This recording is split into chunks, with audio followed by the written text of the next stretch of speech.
केंद्र सरकारचा महत्त्वाकांक्षी वाढवण बंदराचा संघर्ष आता तीव्र होताना दिसून येतोय। येत्या 22 फेब्रुवारीला वाढवण बंदर संघर्ष समिती तसेच विविध संघटनांकडून मुंबई अहमदाबाद राष्ट्रीय महामार्गावर रास्ता रोको करण्यात येणार आहे। याच संदर्भात बंदर विरोधी संघर्ष समितीचे अध्यक्ष नारायण पाटील यांच्याकडून प्रतिक्रिया जाणून घेतली आहे आमचे प्रतिनिधी प्रवीण बाबरे यांनी।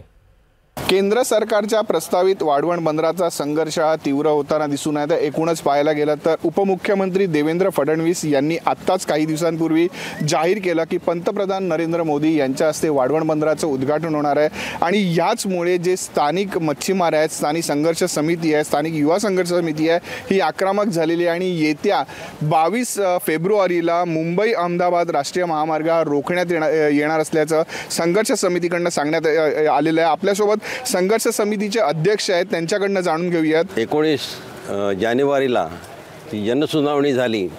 ह्या जनसुनावणीमध्ये सर्व ती रेटून देण्यात आली आणि ह्याचा तर आम्ही त्यावेळी निषेध केलाच।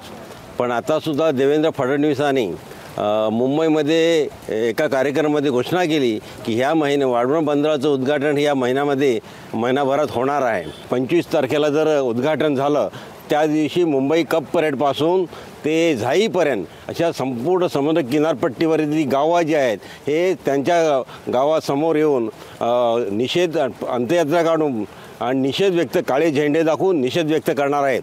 प्रवीण बाबरे, लोकशाही मराठी, पालघर। लोकशाही मराठी, ऐका, पहा, जागरूक रहा।